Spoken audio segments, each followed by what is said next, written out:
Okay, so I wanted to show you that this little wallet is entirely sewable on a domestic machine. Now, a lot of people ask me about what machine I use, and as a general day-to-day sewing, I use a Juki TL98P, which is an older machine, and some would describe her as a semi-industrial. She's a straight stitch only machine.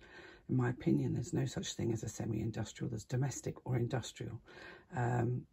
But it's been brought to my attention that it's perhaps unfair to suggest that my patterns are domestic friendly if I'm using a machine that is perhaps bigger, more powerful than the average domestic, and it probably is that. That's probably the case. So I've dragged out this old Singer. It's been years since I've used her, so I'm going to have a little practice on her before I make my wallet. But this is a vintage Singer zigzag model 457, which was given to me by my mother-in-law. I have a Teflon foot in place. That's just a generic Teflon foot and a size 16 needle. There's nothing unusual about this machine. She is an older machine. I don't have a modern plastic machine, so I can't show you on that, but she is in every way a standard domestic machine. So I'm going to make my wallet on her. Okay, so we're going to start, I'm making version 2 here. So we're going to start with top stitching along the top edge of all of our parts. So the 2 exterior parts and the 3 card slots. Now the only foot I've got for this, the only thing I haven't got for this that I would love, and it doesn't actually, it's not compatible with, is a knee lift. So I'm having to use this bit, which is, forgive me, because I'm so used to having a knee lift, that may well come as a bit of a surprise. So I'm just going to go forward one, and then back one. So I'm just going to now just top stitch along the top edge of my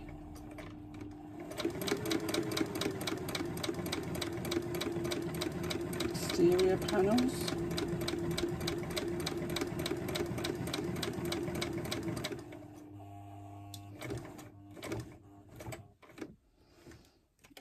Back one.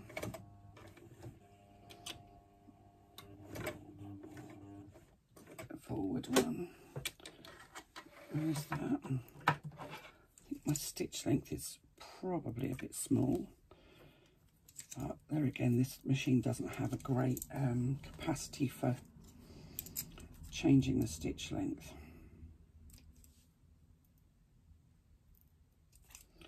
Let me just try and make that a little bit bigger.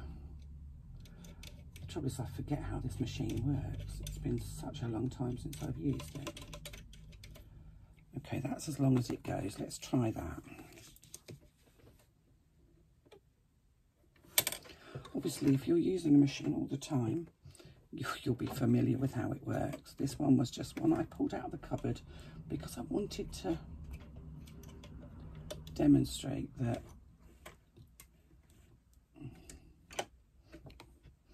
this wallet can be made on a domestic.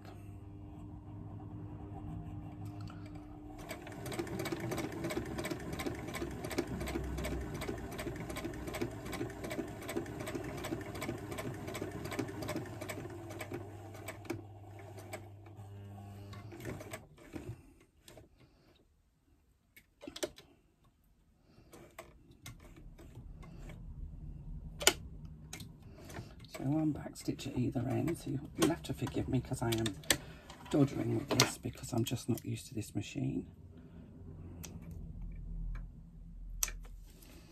That's a better stitch length. So I'm just going to continue on, and I'm going to top stitch along the top of all of these.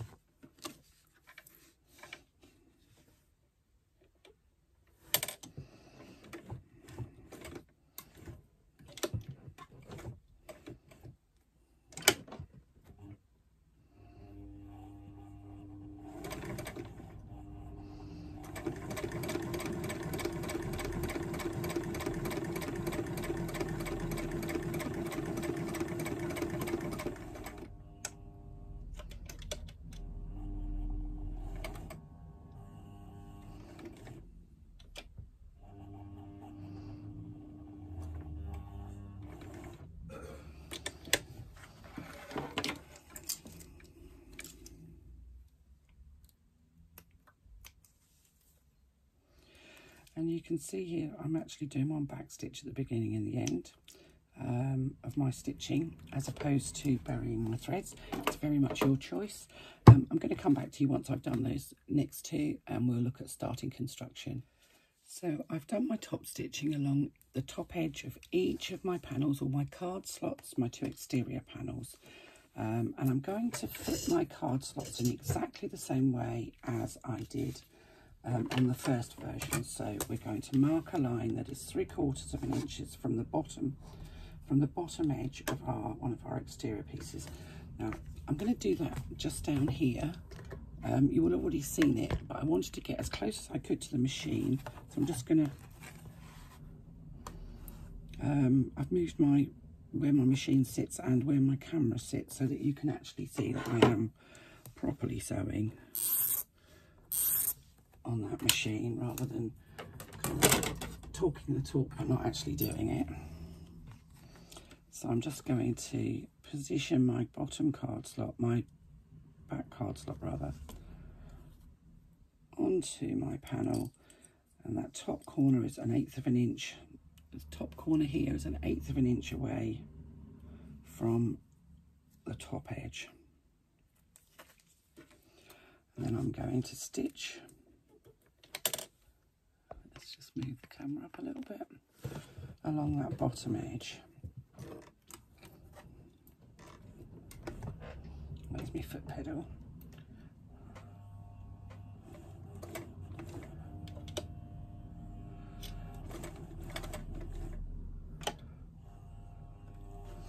And I'm stitching along the bottom edge, if I can make the machine go, at 1/8 of an inch seam allowance.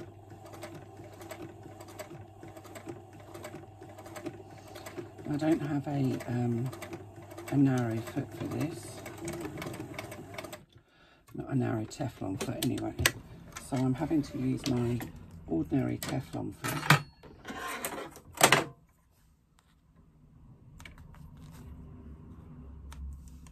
Let's just get rid of these threads.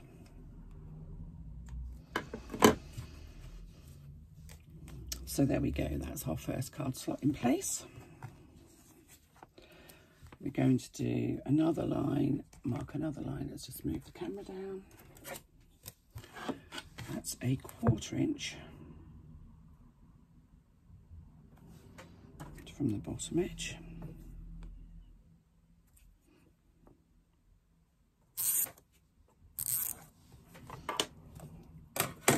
We're going to put our central card slot. Let me just get rid of these bits of thread that are on the ends.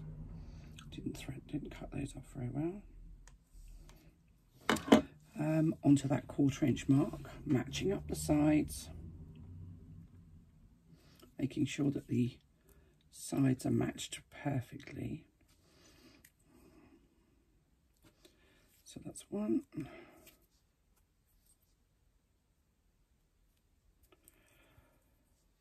That's two. So that's sitting nicely, and now I'm going to stitch along that bottom edge using 1/8 of an inch seam allowance. You can see there's a lot of repetition between one version of this wallet and the next.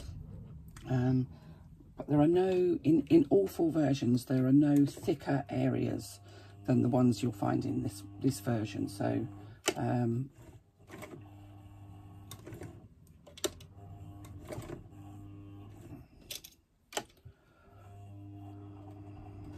it's funny how you forget all of the knobs and buttons and the little things that you just don't think about, the easy way to reverse a machine to do that back stitch.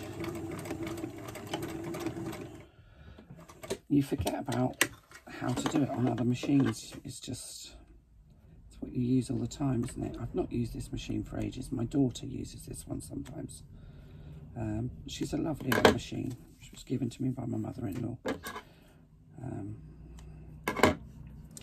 So there we go, that's the second card slot in place.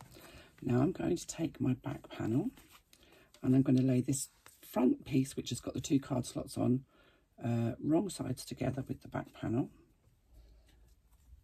And I'm then going to add that bottom card slot. So I'm just going to make sure that all the sides match up. And they do. Before I add, let's grab a few more clips because it's always good to have more clips.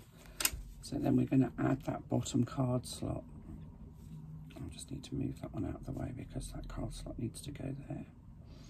Again, matching up all those side areas. Matching up every single corner because that's really important.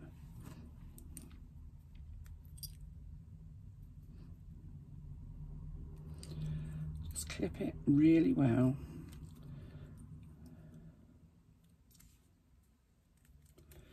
To make sure that everything is matched up.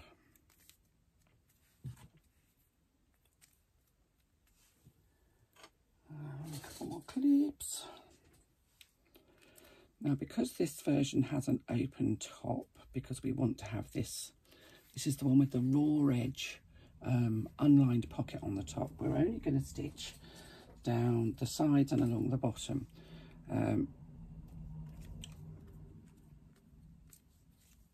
Let's just get that corner matched properly.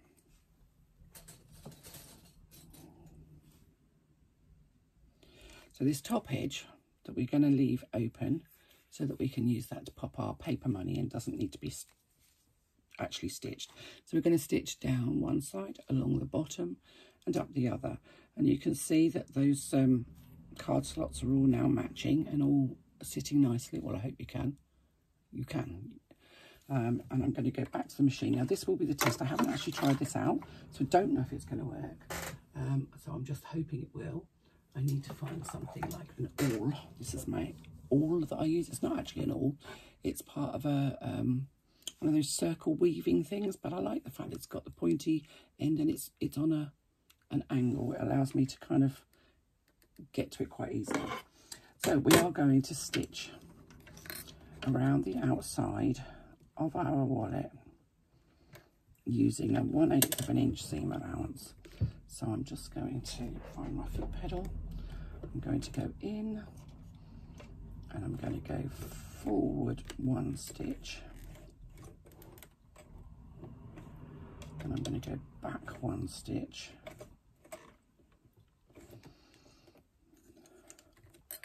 And we're going to go, see how we go.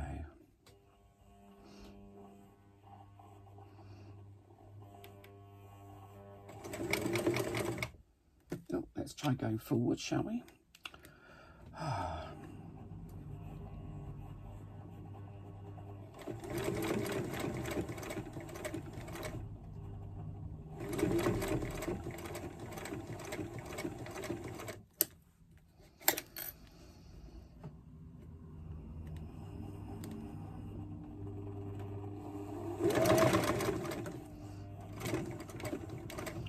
I feel like I've got absolute control over this machine.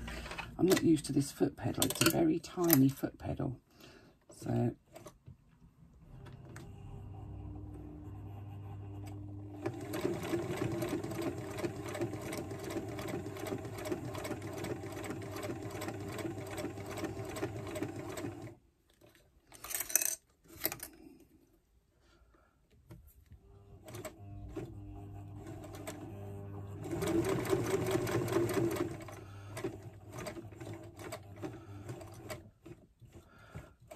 just hand crank to get to where I want to be.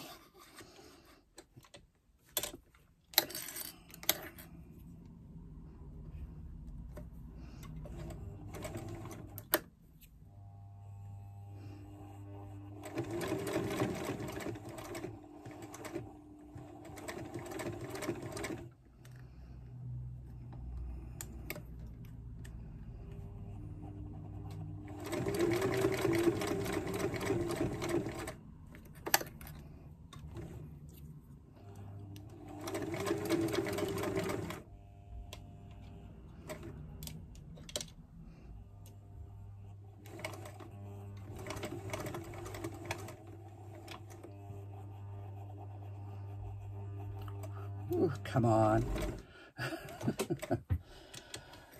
There we go.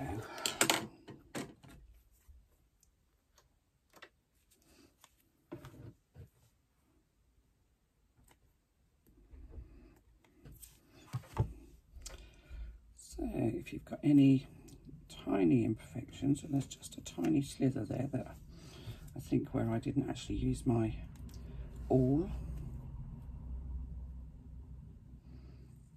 you can just take them off. If you've got stretching in your faux leather,